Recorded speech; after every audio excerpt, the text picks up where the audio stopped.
Spain European countries کا ایک ایسا ملک جس کو سب سے پہلے اسلامی شہر ہونے کا فخر حاصل تھا.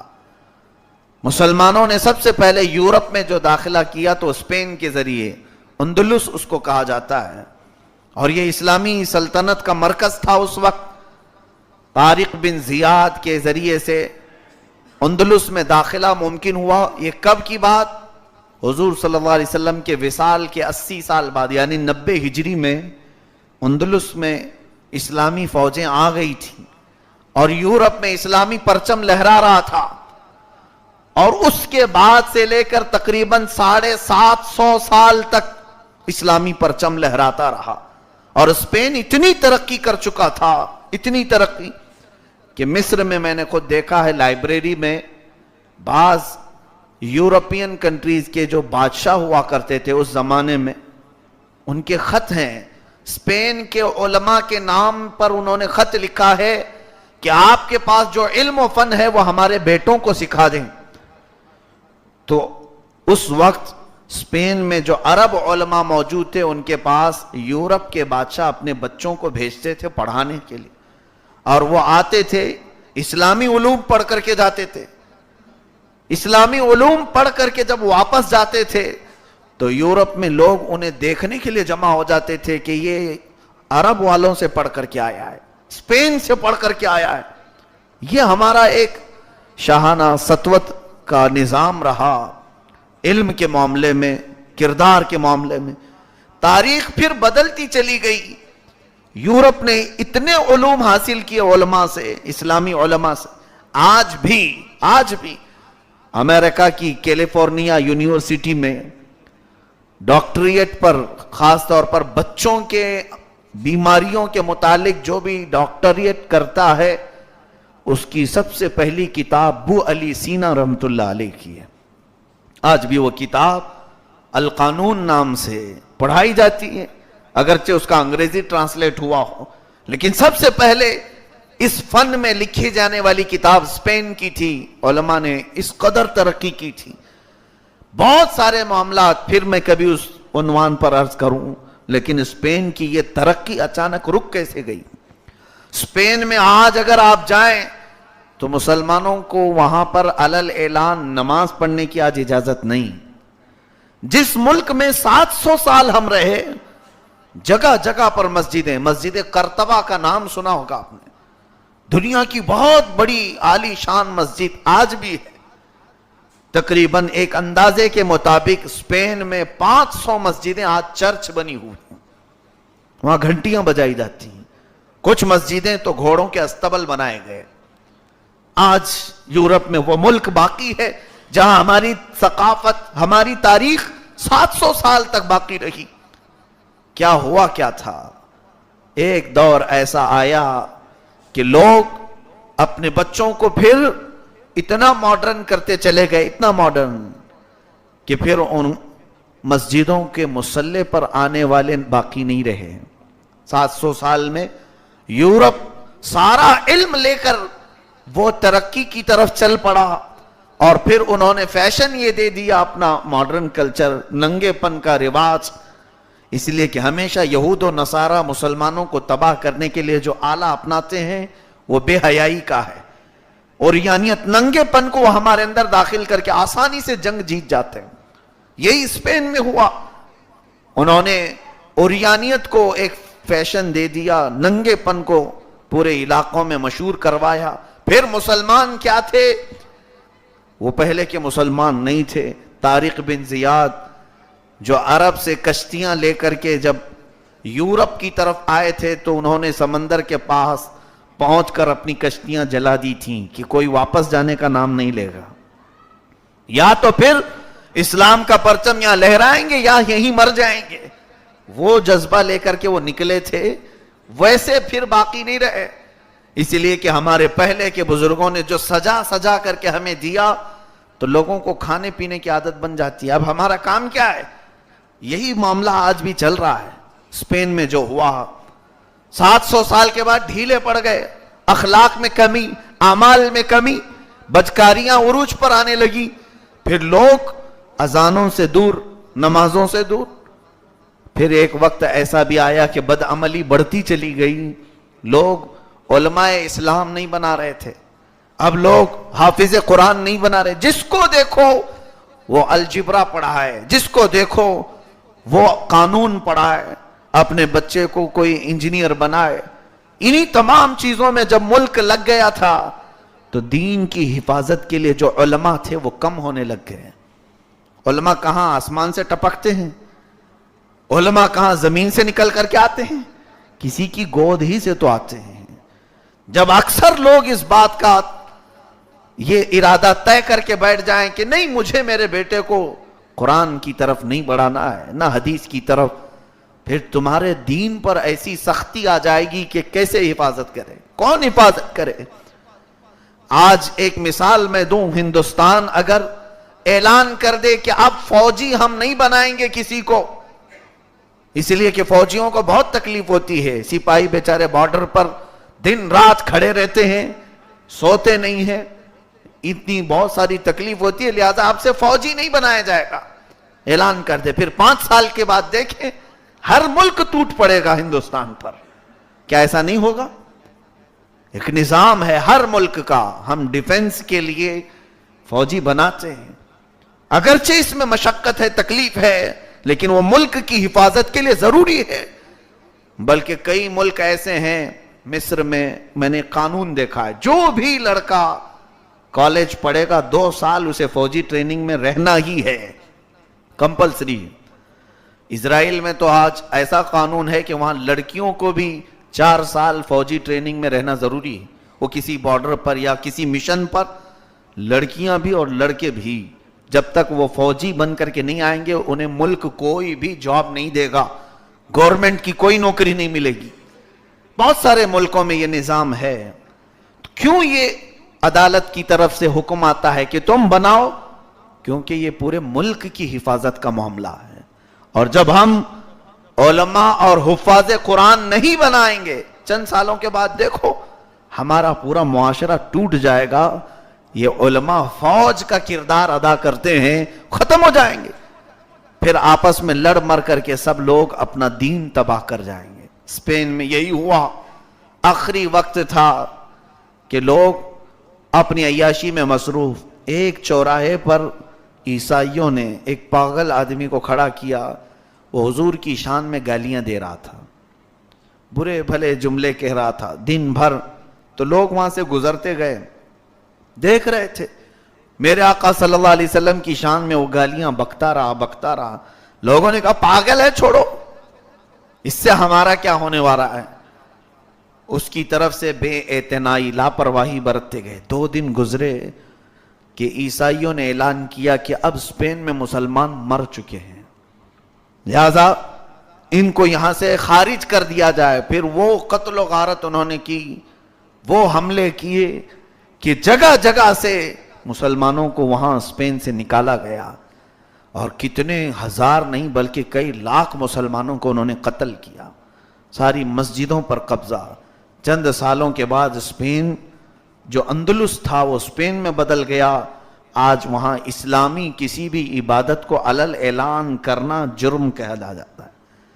اور ہمارے کچھ ساتھی بھی پڑھنے کے زمانے میں آئے تھے، ان کا نام ریمونڈ ہے، ریزف ہے، یہ مسلمان ہیں، کہتے ہیں کہ ہم عبداللہ احمد محمد نام سے اپنے ملک میں رجسٹری کروا ہی نہیں سکتے، مسلمان نام نہیں رکھ سکتے، ہم پکارنے کے لیے وہی نام رکھیں گے، جوزف رکھیں گے، ریمونڈ رکھیں گے، ریچرڈ نام ہے، مسلمان لڑکوں کے نام ہیں، ان کے پاسپورٹ پہ یہی نام ہے، اور اسی نام سے وہ پڑھنے کے لیے بھی آیا کرتے تھے۔ عزیزان گرامی، یہ 700 سالہ تاریخ ایسا منہدم کر دی گئی، کیسے؟ کون سی آخری چیز کفار و مشرکین نے ہمارے اندر دیکھی؟ وہ ٹرائل کرتے ہیں، وہ آزماتے ہیں کہ یہ جاگ رہے ہیں کہ نہیں جاگ رہے ہیں۔ اذانوں سے نہیں پتا چلتا ان کو کہ مسلمان جاگ رہے ہیں کہ نہیں، انہیں ہماری ٹوپیوں اور داڑیوں سے نہیں پتا چلتا، عید اور تہوار سے وہ نہیں ہمیں ناپتے، بلکہ ہمیں ناپنے کے لیے وہ سب سے پہلے حضور کی شان میں گستاخی کرتے ہیں، میرے آقا صلی اللہ علیہ وسلم کی عظمت پر حملہ کرتے ہیں، اور پھر دیکھتے ہیں مجمع کا کیا ریاکشن ہے، کیا ریئیکشن ہے، رد عمل کیا ہے؟ اور پورے جب لوگ خاموش بیٹھے ہیں تو وہ فیصلہ کرتے ہیں کہ ہاں اتنے لوگ مرے ہوئے ہیں، ان کے سامنے کچھ بھی بکو سب چل جائے گا۔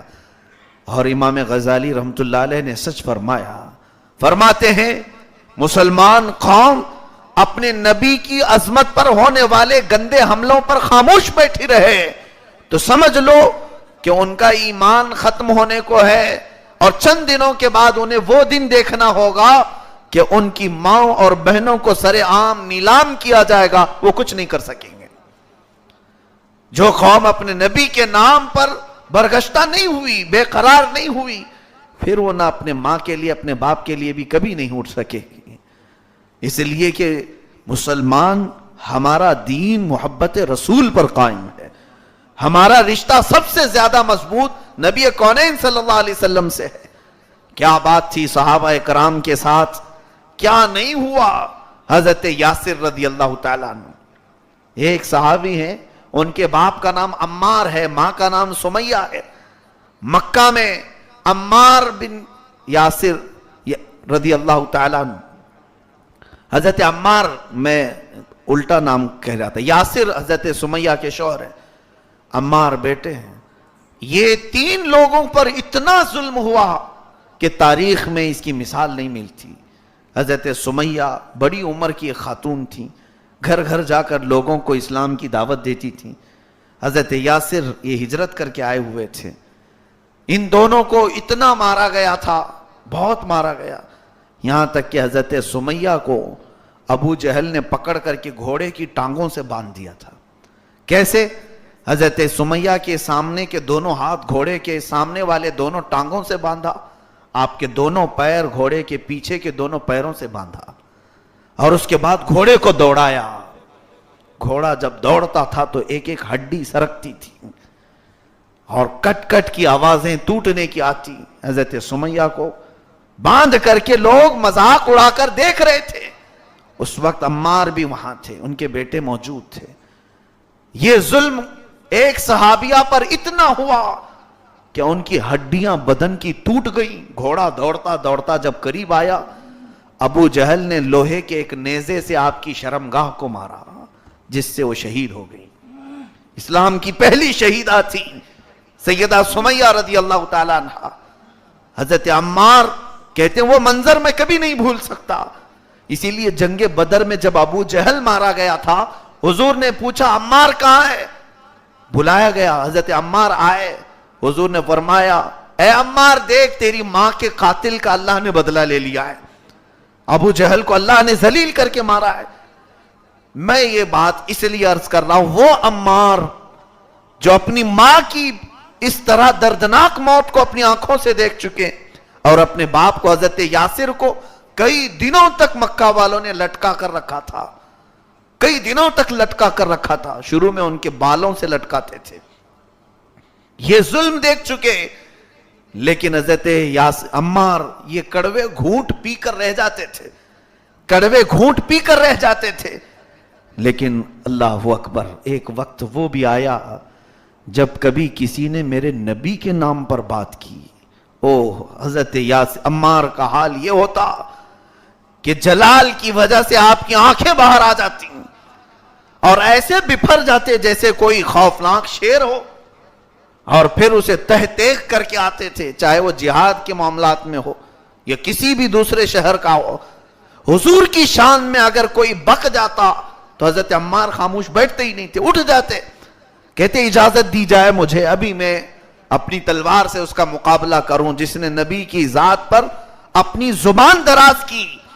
یہ ہے صحابہ کی محبت، جن کی آنکھوں کے سامنے ان کی ماں کو دردناک شہادت دی گئی، باپ کو مار دیا گیا، وہ کڑوا گھونٹ تو پی کر رہ گئے، لیکن نبی کی ذات پر اگر کسی نے جملہ بھی کسا تو وہ خاموش نہیں بیٹھتے تھے۔ ایمان اسے کہتے ہیں۔ اس لیے وہ صحابہ جو کہتے تھے حضور کو فدا کا ابی و امی یا رسول اللہ، اے اللہ کے رسول میری ماں اور میرے باپ آپ پر قربان، تو وہ صرف جملے نہیں ہوتے تھے، وہ حقیقت ہوا کرتی تھی۔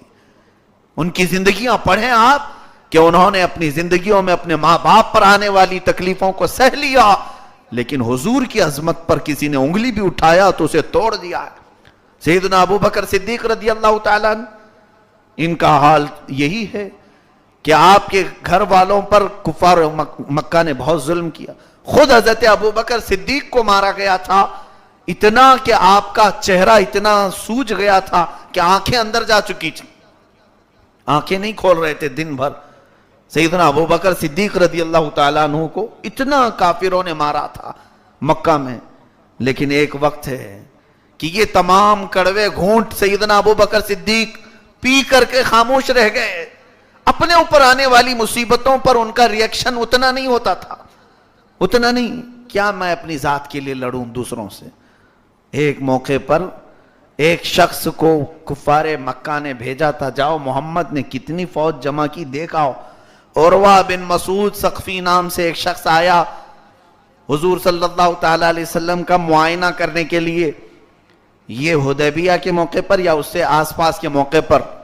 حضور پاک صلی اللہ تعالیٰ علیہ وسلم مدینے میں ہیں، اذان ہو چکی ہے، لوگ جوک در جوک مسجد کی طرف آ رہے ہیں. حضور اکرم صلی اللہ علیہ وسلم وضو فرما رہے ہیں. عروہ بن مسعود ثقفی یہ کہتا ہے، یہ کون ہے؟ کافروں کی طرف سے آیا ہوا ایک قاصد حالات دیکھنے کے لیے.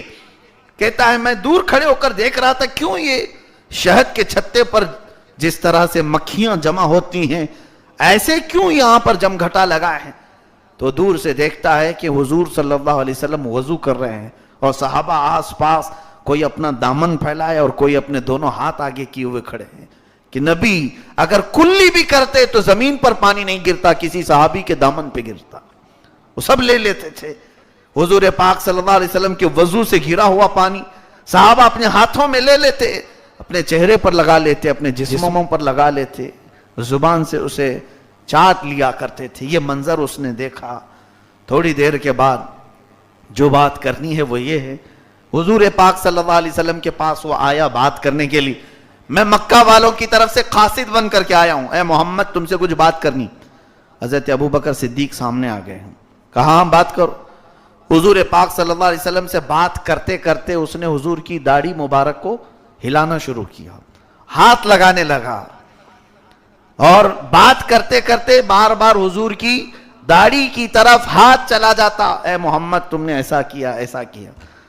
حضرت ابو بکر صدیق کو برداشت نہیں ہوا، اس کا ہاتھ پکڑا اور مروڑ دیا اور کہا جا تیرے خداؤں کی، اور ایک سخت جملہ کہا، لات و منات کی فرج کو تو چوستا رہ جا، یہاں پر تیرا کوئی کام نہیں، اور یاد رکھنا یہ آخری چانس ہے.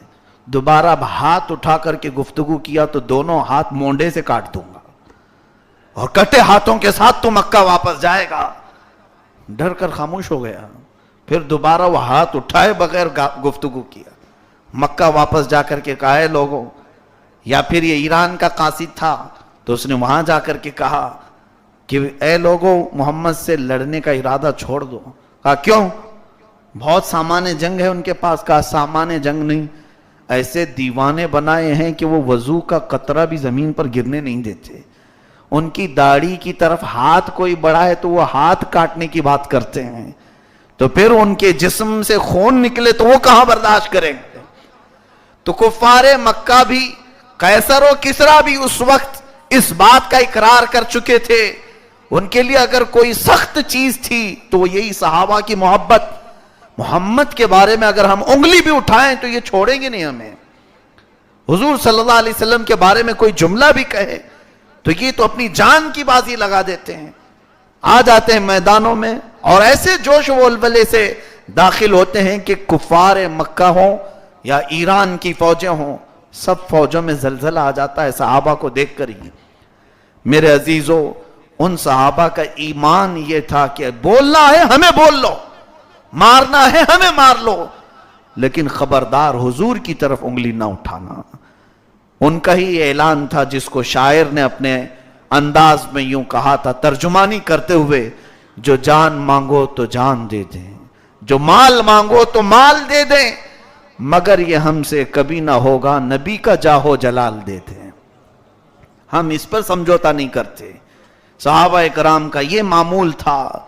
عزیزان گرامی، اسپین ٹوٹ کر کے ختم ہو گیا، آج بھی وہاں پر اسلامی تاریخ و ثقافت کی باقیات موجود ہیں لیکن اسلام نہیں.